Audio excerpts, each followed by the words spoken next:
Hey, what's going on, everybody? This is Major League Hats. If you have not already subscribed to my channel, please make sure that you join the Hat Collection Society, the fastest up-and-coming hat YouTube channel on YouTube. Not really that fast, but I am up to 247 subs, so can't thank you guys enough. I am holding my first giveaway contest, so if you have not joined in already, please make sure you subscribe, you like the video, and you let me know that you want to be in. The final entries are going to be pulled in around January 13th, and the drawing is going to be on January 15th's video, and so make sure you stay tuned for that. I will be asking, if you are not a verified sub to my channel, I will ask you for a picture of that. And so what I'm going to do at the end of this video, I'm going to provide who's already signed up for the contest, and I am going to put a V next to your name if I've already verified you are a current sub, because on my channel I can kind of see who's a sub, but not everybody I can see who's a sub. So the ones that I am actually able to verify that wouldn't need to send in the proof, I will put a V. So make sure you subscribe to my channel and you like the video and you hit your notifications so you get notified. And on today's episode, I got some news to share with you. We're going to do a double unboxing, and the reason why we're going to be doing a double unboxing, because I don't know if you guys have heard, but there is a huge epidemic going around and it's everywhere, and I don't know if there's a cure for it, but I'm going to give you my advice on how you can prevent the epidemic from spreading. So let me show you what I'm talking about. I have been bitten by the epidemic of boxitis, which in layman's terms means I have too many boxes from lids that needs to be open. So the only cure for that is to open up the dang boxes. Are you guys having the same trouble? I know a couple of the guys that I watch on YouTube, they say they got packages back from September and October and they just haven't gotten around to them.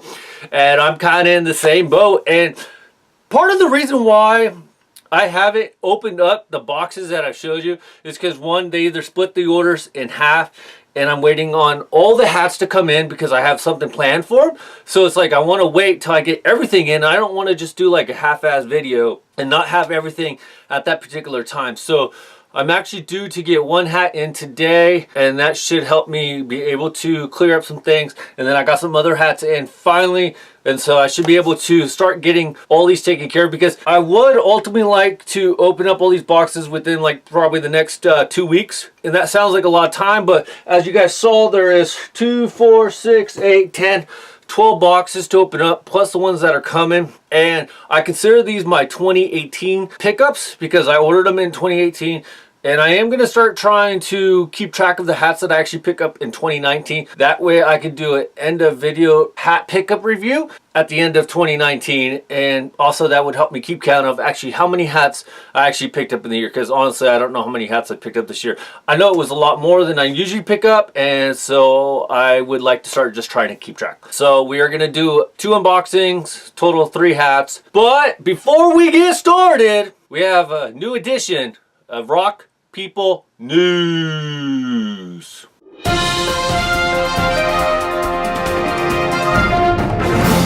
So today's first story on Rock People News, and I'm just going to talk real short about this, but it looks like the whole family is going to Chicago. And you're asking, Major League Hats, what the hell are you talking about? It looks like the Chicago White Sox are making a decent little push to sign Manny Machado. They brought in, I believe it was his brother-in-law and another family member. They really want to make Manny Machado comfortable to come to the White Sox.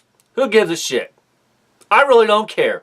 Manny Machado, go to Chicago. For all I care, dude, go to the Marlins. You still suck. That's just my opinion.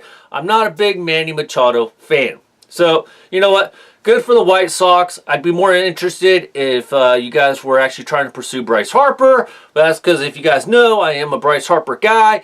And it would just freaking kill me if he signed with the Dodgers. But I get it. It's business. It's baseball. That's just how it is. I probably would buy the Dodger jersey only for that reason. But I would never wear it because, you know, I named my kid after Bryce Harper, so that's the exception to the rule, I guess. So, White Sox are pursuing Manny Machado by hiring his family members. So, that's a pretty decent actually push. It's actually a good idea, you know, make him feel comfortable, make him feel like it's a family, and make him feel like he's not like alone, you know. He's not coming into a team that he doesn't know. he knows some of the guys because they're his family members and he's used to them, he knows them, and he's familiar with them. And, you know, I think that's actually a pretty good idea. I wish more teams would maybe do that. That might keep some players out of trouble that normally might be in trouble. But, you know, it is hard because sometimes the players that you might want to bring in just are not up to that level. For example, the best case I could think about all this is when Ozzie Canseco, which is Jose Canseco's brother,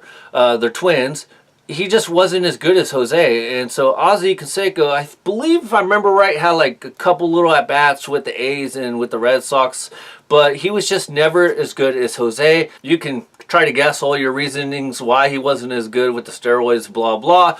But I just thought that was a really cool notion that he was able to play with his brother. They tried to do it with Justin Upton and BJ Upton, and it kind of worked out and it kind of didn't in Atlanta. So, you know, I do like that notion. It just seemed like BJ, after he left Tampa Bay, he was never really the same. Yes, I do know he went back to his given name, but I'm still kind of in the habit of calling him BJ, so sorry about that. But I did like the fact that BJ and Justin were able to play together for a little bit of time. That was actually cool. So whenever you can add that family element into the team, it just, to me, it's pretty cool. So good for Manny Machado. If they sign with the White Sox, it'll be at least a 10-year deal, maybe in the low 300s to high 2s, of course. That's what everybody's saying. I think that's personally too much, but what do I know? I'm sitting in front of a camera. Second part of that story is, I kind of mentioned it earlier, but Bryce Harper is going to be setting up an interview to go interview with the Phillies, which will actually be pretty good. I kind of like that. Still rather have him on the Giants, but the Giants are really not a team that he'd probably want to go to at this current time with the rebuilding process. The Phillies are a very good up-and-coming team. So I could definitely see him going to the Phillies. There's been a lot of speculation that he will go sign with the Phillies. But who knows? You never know until these guys put the pen on the paper and sign their name. So stay tuned to Rock People News to find out where he signs up. Second story, real quick, nothing big, but the NFL wildcard playoffs were last weekend, and it was some good games, honestly. I'm not really surprised about the outcomes. I am surprised that the Cowboys beat the Seahawks. A little bit of surprise. I thought that the Seahawks were going to beat the Cowboys. I'm still kind of not really sold on the Cowboys, even though they have Ezekiel Elliott and Dak Prescott. Still not really sold on them, but they did a good job. It was a very close game. It was decided by like 2 points. But there you go. Cowboys move on. The Colts moved on. Not surprised. I kind of picked them to win. The Chargers moved on. Not surprised. The game that I was kind of surprised about is the Bears and the Eagles. Now, I'm not surprised that the Eagles won, despite what their record is. I believe it was 9-7, and the Bears were like 12-4.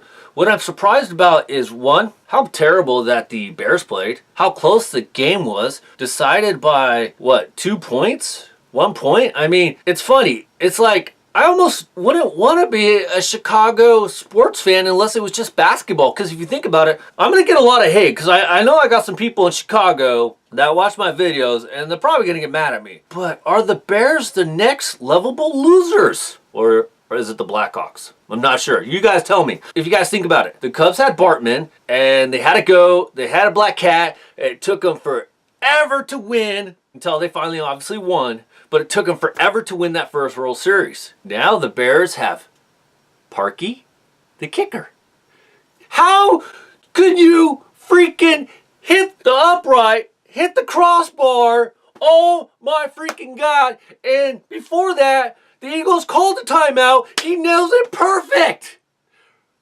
My God. If the Bears do not win the Super Bowl next year, I am calling a curse on the Chicago Bears. Yep, I said it. Chicago Bears will be cursed for at least a couple years, because I feel like they got the right pieces. They should be able to win. Mitch Trubisky, Khalil Mack. It's a good team. It's not bad. But you're playing a team that's 9-7. Yes, they are the former Super Bowl champions. And in my opinion, I felt like they were more of the favored team, even though it may not say that or reflect that. They're the defending Super Bowl champions. You can't count them out, even though their season has not been the greatest. We'll see what happens. From what, the kicking epidemic this year, all of football, has not been the greatest. Missing extra points that used to be guaranteed. It just just shows you that moving extra point kick back like 10 yards or whatever it was, that they moved it back 15 yards or whatever it was, it's made a huge difference. It's made it more interesting. And it's really changed the dynamic of the coaches and the play calling. And this is going to lead me into story number 3. And this is going to be the last story. But did you guys watch that national championship game versus Alabama and Clemson? My God. The first couple minutes of this game was freaking awesome. Alabama throws a pick 6. They are just freaking going back and forth, scoring on each other. It looks like it's going to be one of those 40 to 50 type games. But no, Clemson, number 2 ranked in the nation, just wallops Alabama. Now, the positives for Clemson was they made really no vital mistakes. They had a quick 6 pick, and they were just really freaking good. Alabama, constant fumbles, constant turnovers, pick 6 return, big ass mistakes, big ass penalties. I won't even tell you about their missed field goal attempts, because they had a couple. And then how many times did they go for it on 4th down? Not to convert them. It's like, okay, you go for it the first time, you make it, and then like what, the next 2-3 times you failed? That last time that they went for 4th down and they tried to run the ball up the middle with the placeholder or whatever, or it was the punter, I can't remember which one of the guys. It's like, oh my God. Why? Here's my suggestion. I feel like this would be really helpful for converting a 4th down. Train at least train the 3rd string running back or the 3rd string wide receiver to be the placeholder. Put some guy in there with some meat. Put some guy in there with speed. Don't put a freaking kicker / placeholder. I mean, if he's 3rd, 4th string, it's college. You got like 80 players on a team. You can throw him in there. Why don't people do that? Why don't teams do that? I know he's a 4th string, but who would you rather have? One of the backup running backs or a receiver with some speed, or your placeholder / kicker trying to get an extra 2-3 yards, and they're trying to go between a couple guys that are 250, 300 pounds and potentially are going to be in the NFL next year. I'll take my chances with the backup running backs and the backup receivers. But this game was awesome. I'm really glad I got to watch it. I did record it, so I watched it a couple days later, but I made sure I avoided every piece of news about it, even who won the game, and it was just freaking awesome. Clemson destroyed Alabama, and honestly, I kind of picked Alabama because I just typically go with Alabama, and the only reason why is because living in California, I kind of get Alabama shoved down my throat in a sense. So they're always on TV, they're always on ESPN, they're always on Fox Sports West. So I just see Alabama a lot, ABC, whatever. So it's like, I just kind of go to Alabama just because I get familiar with the people or the players. And you got Nick Saban and legendary coach. So it's like, I was kind of rooting for Alabama for only that reason. But I'm freaking happy. So congratulations to the Clemson Tigers for pulling it out. National champions. And that is freaking awesome. So you guys tell me what you guys think of the stories. Were you surprised by how the NFL playoffs went? Did you watch the national championship game or the college football? Really not your deal? And do you guys have a surprise team of maybe where Machado or Bryce Harper would go? So tell me what you guys think of my stories. Let's get on to today's double unboxing, because I know that's what you guys are excited to see. I got some interesting pickups, and I can guarantee you, you have not seen this hat before.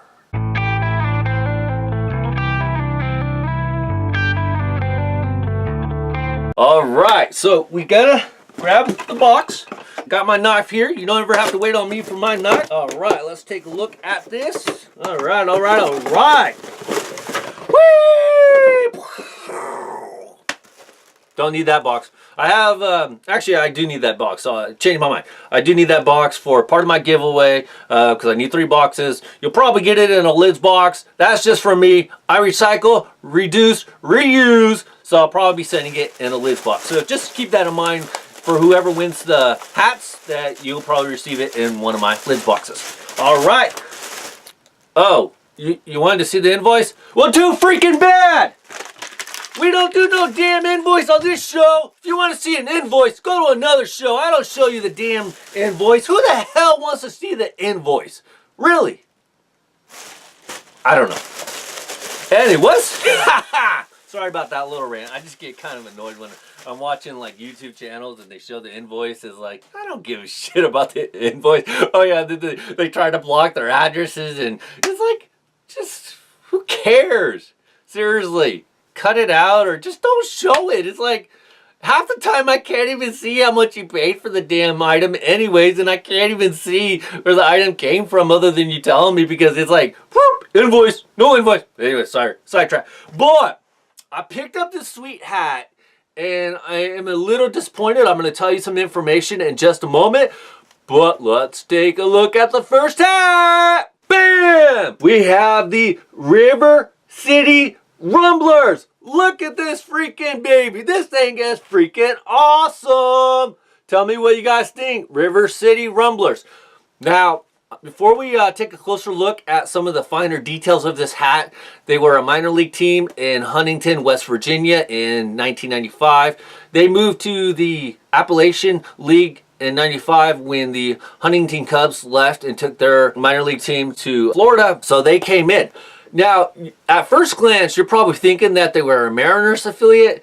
Unfortunately, that's not true. They were actually one of those minor league teams that were actually a co-op team. So they had 9 different major league affiliations that were actually like connected to the team. So each team of the 9 would send players to play for the Rumblers. They obviously didn't do too good. And so after only one season, after the 1995 season, they folded. And to me, that is a freaking shame, because if you look at this freaking logo, I really feel like this could have been a really good classic, a really strong logo, but it's just that they folded because of a bad record, and then no major league team wanted to affiliate with them. So there you go. So that's a little bit of history on the River City Rumblers. So let's take a closer look at the hat. All right, so at first glance, you got this cool looking rhino. He's holding a baseball bat right over his shoulder. As you can see, he's got a nice Rumblers hat, which is like a little bit of an oxymoron because you're buying a Rumblers hat and he's wearing the Rumblers hat. So it's actually pretty cool. You got this nice black crown. You got a black button. You got this teal color, Seattle Mariners. What do you call this color? Aquamarine blue color? Anyways, Seattle Mariners colors. You got this nice purple outlining on this little diamond, because this is the baseball diamond right behind the rhino. Look at that. You got some great detail in that face and that horn. That is freaking awesome. I love that. You got a teal New Era flag on the side there. You got a teal minor league little guy. I love the fact that they matched up all the colors. Small little thing that I would have probably did differently, and this is just me, I would have changed the button on the top to a teal color. Underneath, you got your classic green underbrim, which is really cool. You got your white sweatband. This is the Hometown Collection, 7 5/8. This is made in China, and it's 100% wool. So there you go on that. Let's try it on real quick. Take that one off. Fits really good for a 7 5/8. This thing is freaking awesome. I really like this hat, and like I said, I feel like after seeing it and after getting it, I feel like this could have been a really strong logo for future teams. The one question that I always wonder is like, okay, so the River City Rumblers didn't really last long. They lasted one season. How come they don't bring this back to another team? Why not? I mean, it's a freaking nice ass logo. You're telling me this hat wouldn't sell merchandise? This logo? Nah, I think it would. This thing is freaking awesome. Like I said, with all the details on the rhino and the bat and the color scheme, I'm just really surprised that the Mariners weren't affiliated, and maybe they were one of the 9 co-op teams. You know, honestly, when I looked up the information, I just did a quick Wikipedia search, and it didn't really say what 9 teams were actually part of the co-op. So I don't know, maybe the Mariners were involved. But then if that was the case, and you got 9 different teams, why would the Mariners colors be the dominant color of the hat? And I don't know what the uniform itself looked like, but I'm pretty sure it was probably something similar to this to match it up. Check that out. Tell me what you guys think of that one. Do you guys think this one is a buy? I definitely would definitely add it to the collection if you guys have not done so already. It's a freaking great hat. The only small little difference that they could have did besides changing the color of the button is not put the minor league guy on the back, because obviously the minor league guy was probably not there when they were playing. But you know, those are just nitpicky little things. Otherwise, this is a great hat. I would definitely go pick this one up. So we got the River City Rumblers. All right, let's put the Chiefs hat back on.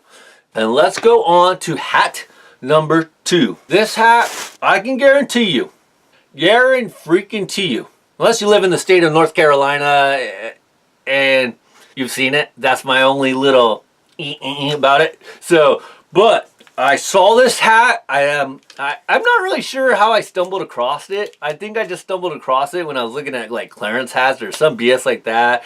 Or I don't really honestly remember how I stumbled across it. But as soon as I saw this freaking hat, I know I had to get this hat. I had to make it my first.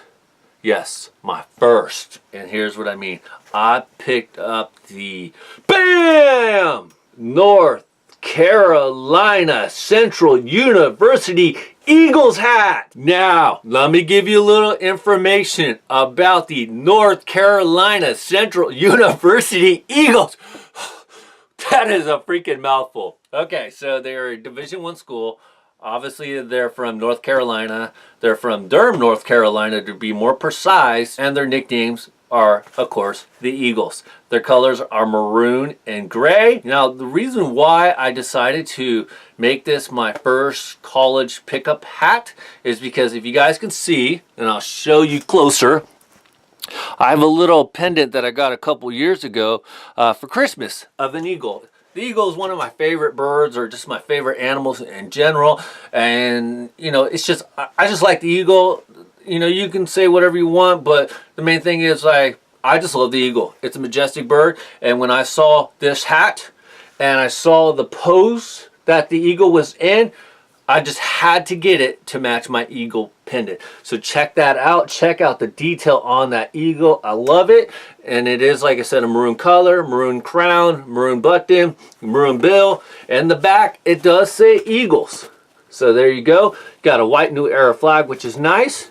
You got a maroon underneath, black sweatband. Let's see where the college hat is made. It is made in China, and it's 100% wool. So you guys, tell me what you guys think. I know, you know, North Carolina Central University is not like a top 25 school, but you gotta admit, that is a pretty sick logo. And if I forgot to mention, they play in the Mid-Eastern Athletic Conference. It does say they're a Division I school, so there you go. One of their rivals is the Winston-Salem University teams, and of course the North Carolina Tar Heels, which I'm pretty sure they probably get smashed in whatever sport other than maybe football.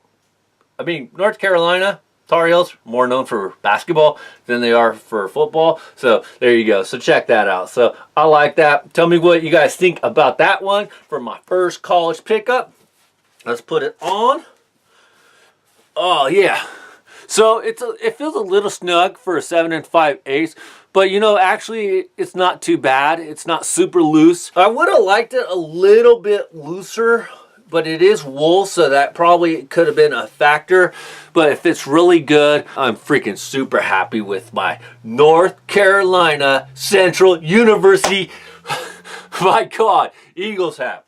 All right, guys, and I'm sorry this video is so long, but we got one more unboxing. It's gonna be an easy unboxing. Let's pull it out. I was trying to just take off the invoice so I could recycle it, but it didn't work, so let's just cut this one up. There we go, there we go, there we go. This hat I picked up from Lid's clearance sale that they were having online during the holidays. I'm going to be 100% honest with you. I got this just for the colors. The colors were freaking awesome. It's not a bad hat in general because of the colors. So let's take a look at it. But we got a BAM! A New York Giants 2018 sideline hat. Look at that thing. This thing is freaking nice. They got this like honeycomb type gray bill going on. Let me see if I can show you that. It's freaking nice. We are going to take off this lame $30 stickers. That is like the only stickers I take off. Put that right there. I will leave on the 7 5/8, but I really like how the light blue of the Giants are coming across. You got your nice NY and white with some red outlining. On the side, you got a white New Era flag. You got your NFL logo on the back. And check out this striping on the side. This thing is freaking nice. Underneath, you got a blue slash like a little bit of gray outlining, and that's just because it's coming from the top to the bottom. You got a gray sweatband. It's freaking nice. The tags themselves, they're actually kind of printed on. They're not, you know, actual tags, so that's kind of cool. The only tag that they have on here is the one where it's made, which is made in China and 100% polyester. Oh, you got a nice blue button on top. Let's try this one out. Oh, look at that. So, as you guys know, I'm not a New York Giants fan, but then again, I'm not, in a sense, a lot of fan in a sense, and I buy a lot of hats. So, when I saw this one for a reasonable price, it just popped out at me, and I'm like, dude, this hat would go with a lot of shit that I wear. Like, when I wear my blue jeans or white shirt, I could pull this one out, and there you go. So, this is the 2018 NFL sideline hat. So tell me what you guys think. Did you guys like these hats? Did anybody else pick them up? I don't know if I really saw a lot of them on Instagram or anything. So let me know if you guys did. The Niners one wasn't too bad either. Maybe I'll pick that one up later. But for the now, I picked up the New York Giants. And also, I didn't have a New York Giants hat, so there you go. So you guys tell me which hat you liked of the three. My personal favorite, and like I said, because it has more sentimental value, going with the Eagles, which I was just tapping my head. But, you know, I really feel like these were some good pickups. Thank you guys for watching. Sorry about the length of the video. I just wanted to get some information out there. I wanted to do the double unboxing, so sorry about that. But if you did like the video, subscribe, like the video, hit your notifications. Don't forget to enter in the contest. I'd really like to see somebody win these 3 great hats. If you are chosen as the winner, you get to pick one of 3 hats, so make sure you guys have entered into the contest. If you guys do not know what I'm freaking talking about, go back and watch my previous videos and you'll see what I'm talking about. If you want to follow me on Twitter and Instagram, you can do that at MLHats5950. I'll provide the link down at the bottom. If you guys want to support me on Patreon, my Patreon link will be down at the bottom. You guys want to send me any fan mail, address is at the end as always. Thank you for watching, you guys. I hope you guys enjoyed the video. This is Major League Hats out. Bye everybody. See ya.